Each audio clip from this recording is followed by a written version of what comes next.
As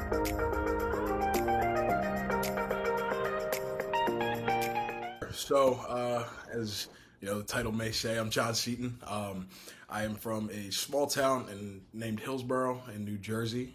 Found my way down to Elon from a really interesting story recruiting wise. So I actually played my last high school game without any sort of scholarship offer. I'm one of the few, or not so few, student athletes who have actually never received a scholarship, even though I'm graduating in December. Been able to, kind of transform what I guess I'm best at. Of course, like football is front and center, requires the most attention, and is definitely the thing that I center my day around, at least activity wise. But just been grinding these past 4 years so far, and luckily I've had a great college career. Started making content a little bit before I got to school, actually, and it's blossomed into something way bigger than I've ever even imagined. So, of course, just real thankful to be here. Thankful for Open Doors, for having me on, and just excited to see what we're going to cover today. Yeah, for sure. I'm glad that you shared too that coming into school, like you didn't necessarily have like a ton of offers, and I think that's becoming like more and more common. Like the NCAA released some statistics, and I think the exact number, it's like 57 or 58% of student athletes are actually receiving athletic scholarship aid from their universities at the D1 level. So personally, like I was a walk-on at Minnesota, like went through that whole process on like a partial scholarship now, but with college athletics and NIL and all of that, I think a lot of people don't realize like not every single student athlete's on a full ride scholarship. Like that's not actually the norm. So I'm glad that you called that out. But I guess like my first question to you is like overall, like just thinking about kind of this journey so far, how has NIL made an impact on you? So NIL has made it's such a big impact that like it's hard to unpack and just like such a short amount of time and just kicking it off the top of my head. But I think just the biggest impact that NIL has made for me is it's given me kind of a head start towards just my independent daily life. It's allowed for me to reach out and touch such a large community of people and positively impact their day and while funding pretty much all of my day-to-day expenses. NIL has allowed for me to graduate without any student debt, which is really good. That's something that a lot of people are chasing nowadays, and that's why I had originally chased that scholarship as hard as I did. So it's kind of provided me the freedom to not rely so much on, I guess, what other people perceive my value as, and it's really allowed for me to just take control of who I am professionally. And it's honestly the entire concept, the fact that it's such a big deal that we're now allowed to do this stuff is wild to me, because the fact that I was still paying to go to school while somebody else technically owned my name, image, and likeness is such a backwards concept, and I'm so happy that we move forward. They always say the best time to plant a tree is 20 years ago, and the second best time is today. So I'm happy that that day came for sure. Yeah, I love that quote that you just shared, and I guess Caught like on this the whole NIL journey had to start somewhere, right? So like looking back, like what was your first NIL deal, and what were like some of the emotions and reactions that came with your first deal? For sure. So, a lot of the really early deals were a little bit. They were more so testing the waters and kind of seeing how I'd be able to perform with advertising in general. Introducing ads to a social media page is always kind of a daunting task, especially because I'd been posting content essentially every day for about a year and a half before that point. So the first deal that we did, I think it was with the Air app. It's athletes in recruitment. That was pretty cool to do. It was fun. There were a lot of it was a big learning experience, and definitely figuring out how to communicate in a business kind of aspect in regards to social media. Um, I think the first deal that really made me like go like, hold on, this is a legitimate way to make a living, was with Atlantic Records. I helped promote Sincerely Kentrell by NBA YoungBoy. I saw that offer come through on Open Doors, actually.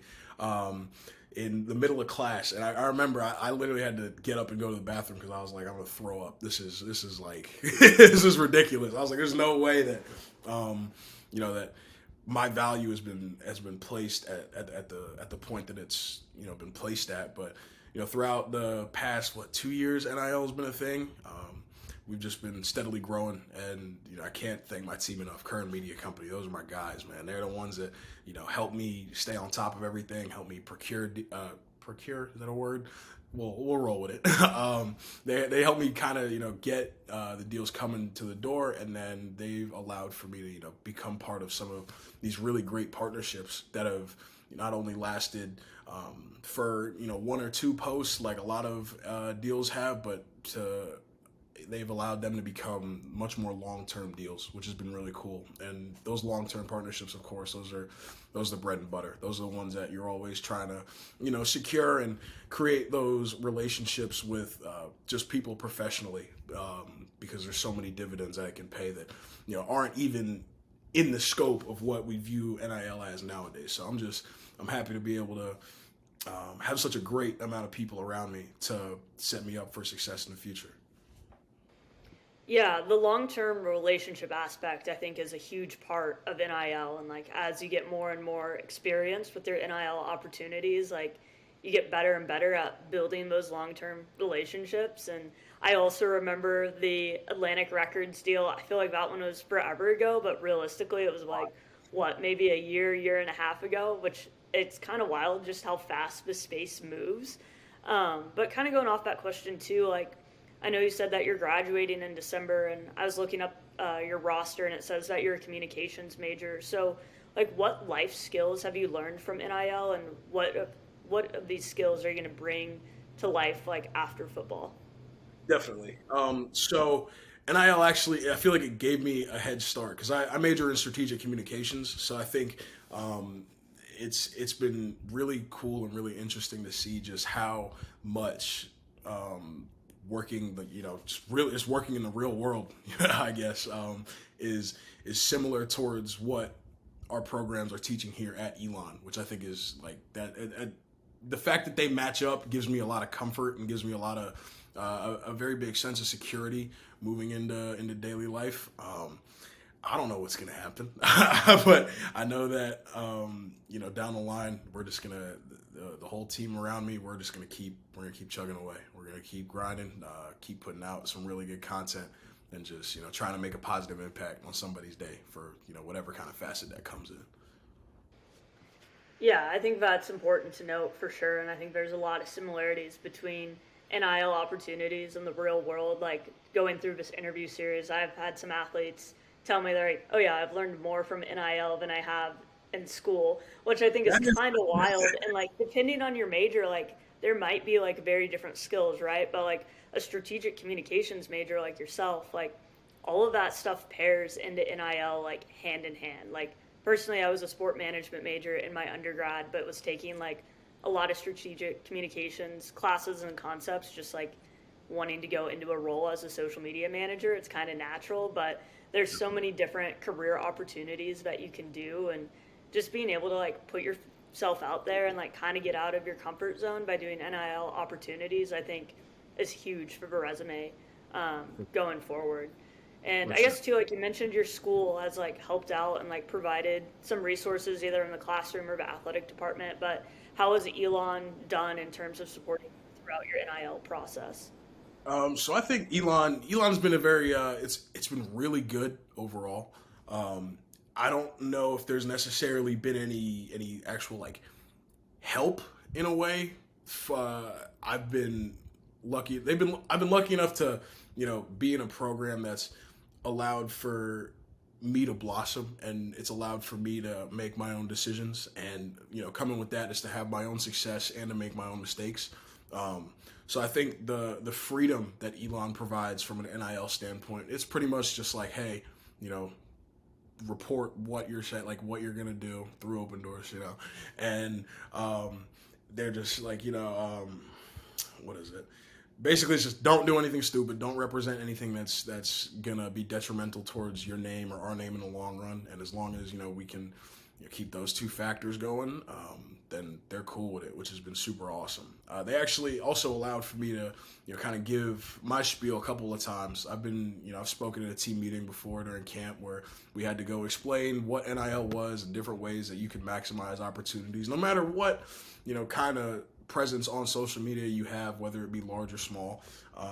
Actually, 2 days ago, I spoke at the sport management symposium here, which was pretty cool. So I was able to be on a panel there and just kind of like give my thoughts and share experiences on just such a new space. So I think they've been very helpful, and they've honestly allowed for my input as well, and they've very much so valued that, which means a lot to me, just overall.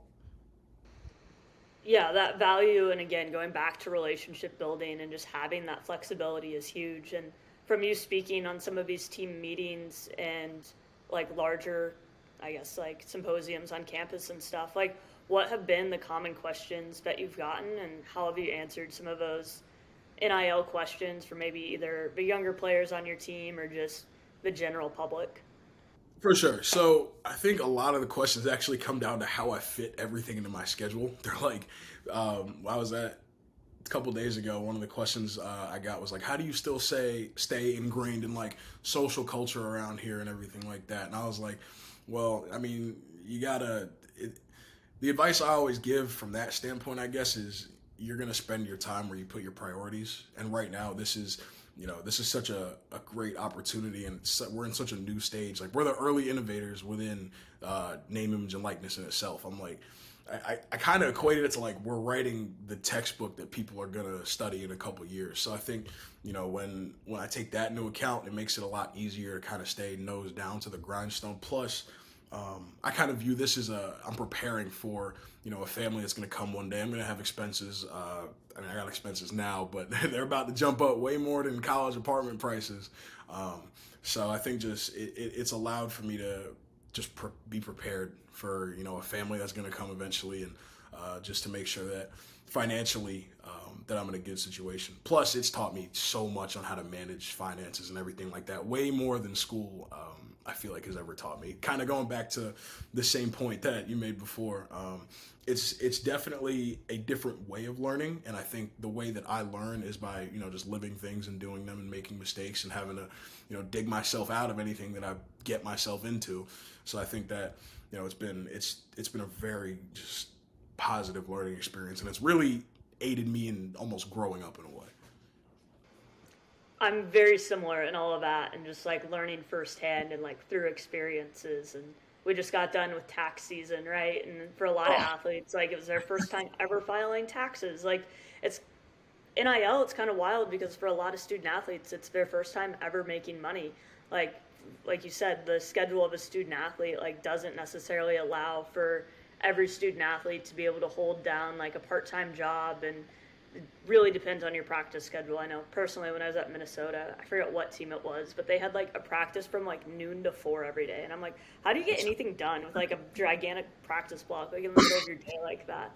So I'm glad that you brought that up too. And part of it being a student athlete, I would say, is just embracing some of the chaos. I think that's the nice thing about being a student athlete. Like there's a little bit of a confidence boost where it's like, all right, if I can handle sport, school, NIL, social life, all of this other stuff, you're pretty much set to handle anything in the real world. And that's kind of what my experience has been. I took a year off between undergrad and grad school, and it was like, I was like, whoa, what is free time? I think I need to go back to school and use this remaining eligibility.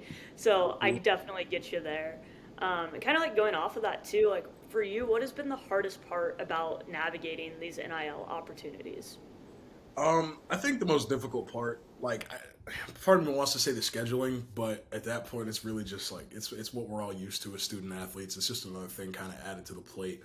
I think the most difficult part is, um, I think it's being able to explain and uphold my value versus the top draft pick every year, pretty much, because most people would be like, oh well, if I want my product to be put on the biggest stage it possibly could be, I'm gonna go to the name that comes to my mind first, or the name that comes to my mind when I think of college football first.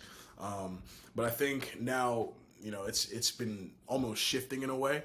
I think companies and agencies are starting to realize that raw number value is it reigns king. There's no way that you can there's no way you can get around it. If your engagement and whatever rate, I forget what it's called. Don't quiz me on my vocabulary. I'm Yeah, not that good. engagement rate. But not for sure. The engagement rate and like how many of those views turn into purchases or for something like that, or how many people will get their eyes on a brand, and just the overall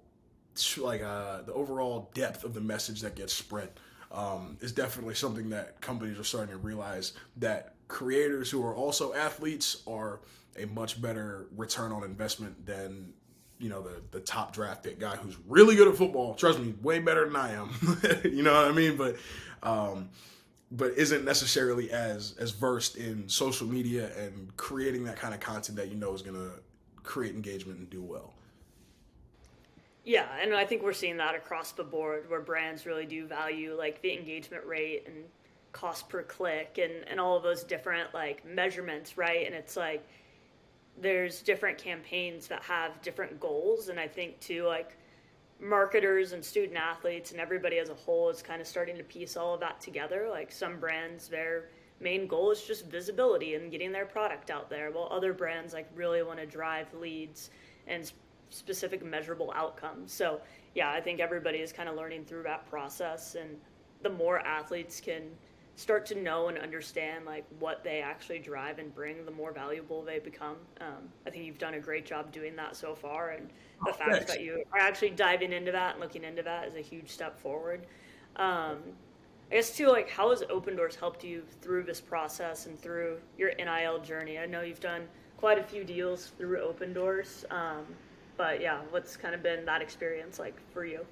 Tell you what, Open Doors has been phenomenal because I love what you guys do, because it's the easiest user interface out of any of like the platforms that I've used before, and I've used a couple. The reason I like Open Doors so much is because one, just the speed and the efficiency of everything. Like we can go from like an offer to getting paid in like realistically like a week, which is it's kind of unheard of when you're going through the real brand and agency side, where it's like there's not the kind of body that Open Doors is, like within the circle of the deal, if that makes sense.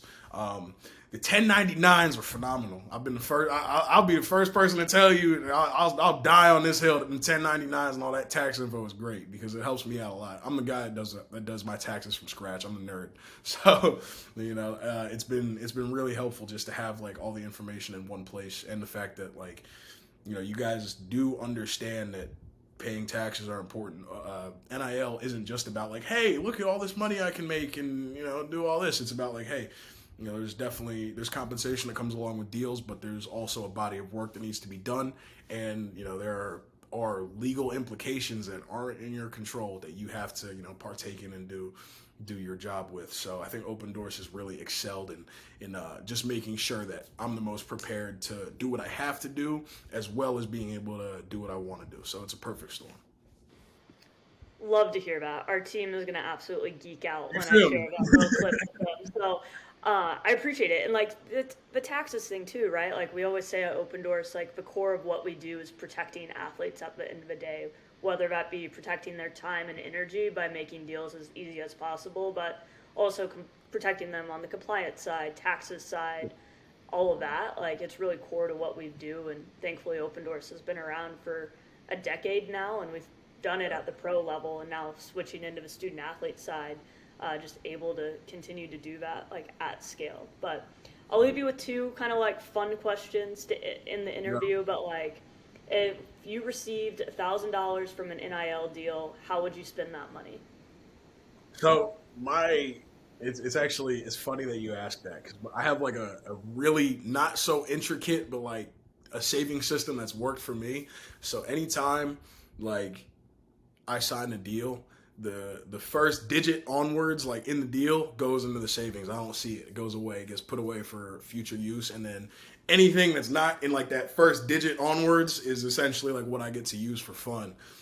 When it comes to if I got $1,000 deal though, I'm putting probably 750, 800 away, because you know I I understand that it gets hard to not, live that or try to live that really big fast life that, a lot of athletes who come into money are living right now. But again, if I could say this to any athlete that's listening to this, man, please put your bread away, save it.